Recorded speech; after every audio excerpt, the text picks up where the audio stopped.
If you've got a kid on your Christmas list, give them what they want. A new Game Boy from Nintendo. It's just $89. And what kid wouldn't love to find a new Super NES under their tree? 16-bit 3D graphics, true digital sound, and Super Mario World. Welcome to Action Couch Life. Seriously, guys, that's your name? You had billions of options, and that's what you chose? That is just so damn stupid. Man, whatever. Enjoy the show! My mom was always a gamer, so getting new titles for Christmas was common. In fact, I only remember one time it stood out. The year I got Mega Man X. We typically bought used games throughout the year. Rather than renting something each week, we'd grab a cheap game at the end of the month. This worked great for RPGs and last generation titles. Some titles rarely got traded in, so obviously they had to wait for special occasions. It's just rare when one of those games becomes a special occasion on its own. The special titles you dream about all day until you can finally slap it back into your system. Even more than just a shoebox title. Hell, I'd call it a mitten box title.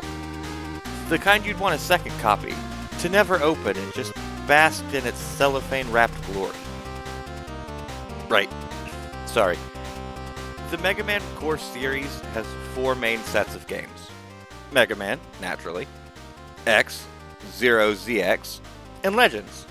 Of the 4 series, X is my least favorite. Of all their combined games, though, Wham! X is the best. Now, there is no shortage of people comparing that title to the rest of the series. While that does have some importance to the legacy of Mega Man as a whole, none of that matters when tackling this game as is. Original Mega Man, even though it always had a pretty decent amount of lore, none of it ever really felt important. Rock was originally just a lab assistant robot made by Dr. Light to help out with experiments. Given an adaptable multi-tool style design, he could be outfitted with any number of gadgets. So when the time came to save the world from specialized robots that Rock's design helped create, his multi-tool could adapt to their skills and abilities. No! Now you got my weapon! In a limited capacity to be used after he took each rogue robot down. Saving Dr. Light a lot of time when it comes to mounting a resistance by outfitting Rock with some combat upgrades, and changing him into the eponymous Mega Man. As to why exactly Mega had to go out and bust up some robots, that always changed game to game. Usually terrorism, but nothing lasts forever. Mega Man dies or goes back in time or something. It's not really clear. Now, going forward to a future without Mega Man, how is the Earth holding up?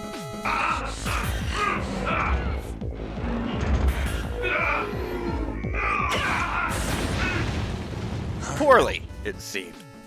X, not Mega Man, not an upgraded Mega Man, he is X. There can be 2 Mega Men. Oh, there's 2 of them. Free will and sentience was kind of an accident with early robots. Their personalities were coming from a combination of what they were designed to do, how they were designed to do it, and all those cultural and language behavior subroutines you would expect a robot to have. The more complex the robot, the more complicated its personality was. Just think stereotypes and you're good to go. Yamato Man canonically hates the English language. Guts Man is a surly try-hard, but not the brightest. You know, like a cartoon construction worker. This is where X was designed to be different, no longer being held back by his programming. This new Mega Man was designed to have complete free will. Now, Mega Man Classic never turned evil, despite having technically the same odds as any of the other bots of his time. Something the games point out, not only in him, but his sister Roll. They have a powerful sense of justice, making them incorruptibly good. Mega Man, being Light's second robot, and Roll his third, he figured it had to be that time of peace they had at his lab. Something the other robot masters never got. They got made and sent out into the world. a mistake that he wasn't going to repeat. So this new super fighting robot was made and put into stasis. Running tests and teaching X moral lessons for like 30 years. Too bad Light's lab got blown up sometime during that. Then, of course, during the excavation of the laboratory, Dr. Kane found X's capsule. Knowing it would be dangerous to open it early, he did what every scientist would. Make a shitload of robots replicating the X model.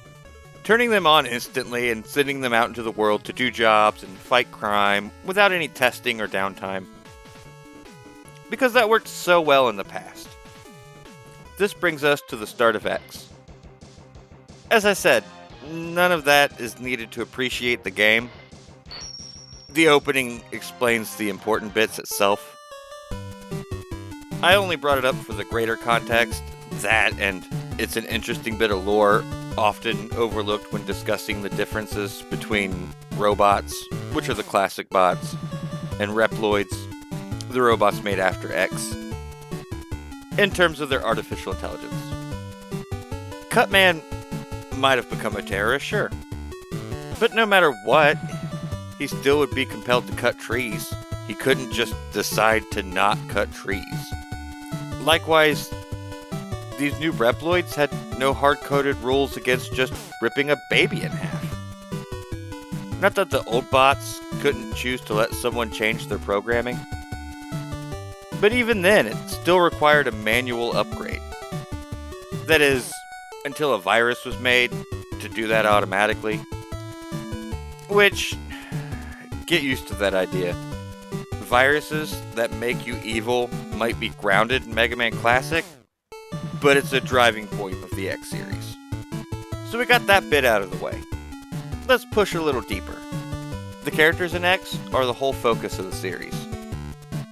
You get to know them way better than any of the classic bots, making it very important to go in order with the series. You start off as X, rushing in to help the citizens during the largest robot uprising in recent history, the Day of Sigma. Struggling through a path of mini-bosses and cannon fodder along a crumbling highway, you feel excited and a little overwhelmed? Sure, but you might just pull this off. That is, until you get your shit absolutely wrecked. But hey, that's okay. You're just a little baby boobop after all. Since there was no way of knowing at the time it was made if X would become an unhinged sociopath, Light withheld his more powerful gear, locking them away in various capsules, hidden in facilities he helped create across the world. With the most useful of which being practically thrown at you as you poke about the stages. I keep upgrading this Mega Man. I keep upgrading his weapons of destruction. I keep upgrading his abilities. I keep upgrading now. Every time he dies, every time he comes back to life. Rock and roll.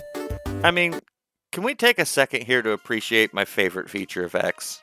Real-world consequences. The stages in every Mega Man game have always been some sort of functional location. Research centers, power plants, lumber mills, exoplanet mining operations, you get it. That carries over to the X series. But now, if you blow up the weather station, other places will freeze over. Blow up the hydroelectric plant, and you flood the nearby jungle. Not only does this make you more excited to try a different boss order on your next playthrough, but these changes can actually unlock different paths to help you find even more upgrades. So on your first couple of playthroughs, you don't get discouraged when you have to retry a stage from a boss that just knocked your dick in the dirt. Not just because it looks different, but you might stumble across a previously hidden power-up. Which there are plenty, making you go from boobop to big boy all in arguably the worst day of your entire life, which, God, that hits close to home. Not only is X the next stage of Mega Man as a robot, but take how you start off looking like the younger, naive model. Just a little taller, way more filled out. X could be seen as Mega Man growing up. Once he was no longer enough to protect the world, Mega Man started each game ready to save the day. Even if he wasn't, Dr. Light would give him a rocket dog or an attack bird halfway through. X's creator is gone. His home's destroyed. He's alone in a world that has passed him up. It's on him to sink or swim. Time to Mega Man up X.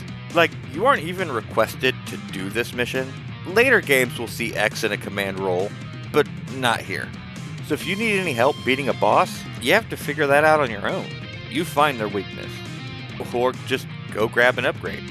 You're gonna need to get out there and prove you can do this. I mean, the whole time getting little bits of encouragement from your ghost holodad, when you grab each substantial power-up, it's bittersweet because, on the one hand, someone believes it. On the other hand, they've been dead for about 100 years. Armor upgrades and E-tanks and hit points. You gotta grab all that until finally you're standing on your own. Zero even recognizes your strength. Asks you for help. That is until he gets his shit absolutely wrecked. Though with the two of you's combined efforts, that vile prick is finally off. And we never hear from him again. It's been a decent struggle up to this point, yet unlike the previous series, you come out of it changed. The world has come out of this game changed. Those lasting consequences carry more than just wide-scale environmental collateral damage.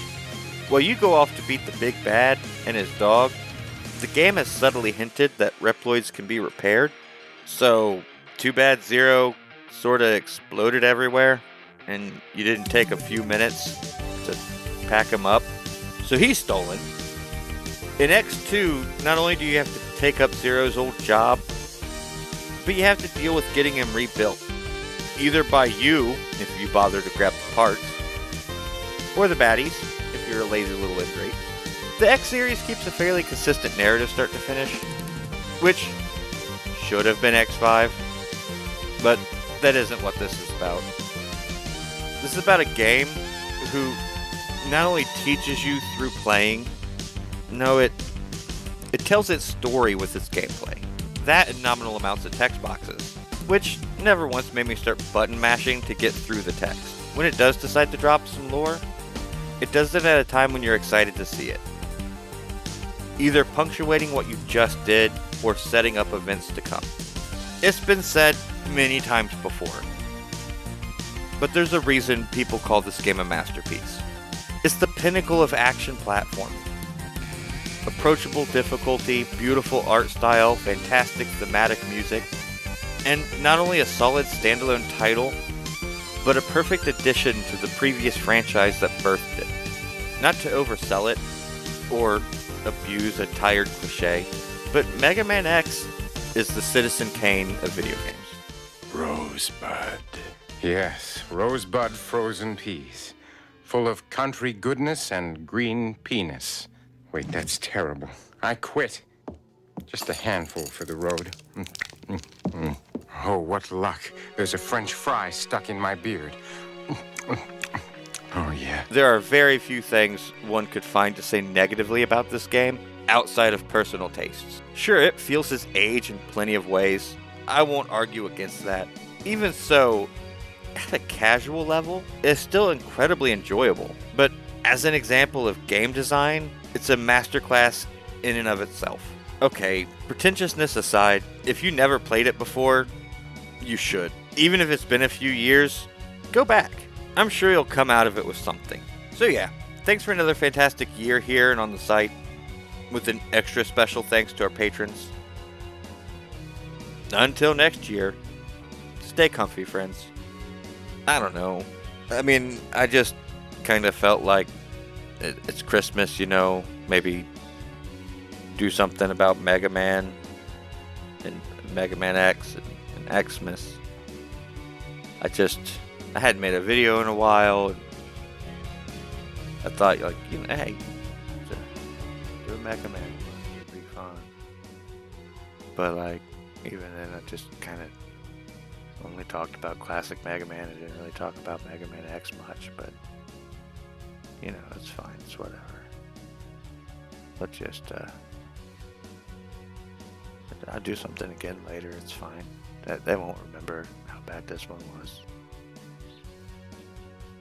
I'm sorry.